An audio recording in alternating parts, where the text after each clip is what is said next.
పాయిజనా లేకపోతే అసలు ఏంటి వాటర్ శాంపిల్స్ అన్ని తీసుకున్నామండి. వాటర్ శాంపిల్స్, ఫుడ్ శాంపిల్స్ అన్ని తీసుకున్నాము. అంటే మేడం ఇప్పుడు సబ్ కలెక్టర్ గారు చైర్మన్ కదా, ఆవిడ నుంచి వస్తే అంటే అట్లా కాదు మేడం, మీకేం చెప్పారు? స్టూడెంట్స్ మీరు ఏమైనా విజిట్ అడిగారా ఏం జరిగింది ఏంటి అనేది?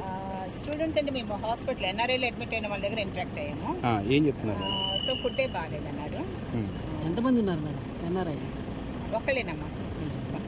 మణిపాల్ కూడా ఎవరో ఒకళ్ళు ఉన్నారు అక్కడ ఒకళ్ళు ఎన్ఆర్ఐ. ఎన్ని శాంపిల్స్ తీశారు మేడం? ఏమేమి రకాలు? ఫుడ్ శాంపిల్స్ అమ్మా. ఫుడ్ను ఇప్పుడు వాటర్ శాంపిల్స్ ఆర్డబ్ల్యూఎస్ వాళ్ళు వచ్చారు, దట్ ఫుడ్ సేఫ్టీ వాళ్ళు వచ్చారు. విద్యార్థులతో మాట్లాడారు మేడం? లేదు, మేము ఎక్కడైతే కిచెన్ ప్రిపేర్ చేస్తారో అక్కడ, తర్వాత వాటర్ సోర్సెస్ ఎక్కడెక్కడ ఉన్నాయి, తర్వాత మొత్తం లిస్ట్ చూస్తాము. స్టూడెంట్స్ అందరూ కాలేజ్లో ఉన్నారు, హాస్పిటల్స్లో నెంబర్ అయితే ఎక్కువగానే ఉంది. సో శాంపిల్స్ అని చూసి ఇన్వెస్టిగేషన్ రిపోర్ట్స్ వచ్చిన తర్వాత మా రిపోర్ట్ ఇక్కడ విద్యార్థులు లోపల డిస్పెన్సరీలో ఎంతమందికి ట్రీట్మెంట్ ఇచ్చారు మేడం వీళ్ళు? అంటే డే వైజ్ ఉందమ్మా. డే వైజ్ అండి, సుమారు ఉన్నారు. నెంబర్ ఏముంటుంది? ఎక్కువ మెంబర్స్ అంటే సుమారు ఎంతమంది ఉంటారు?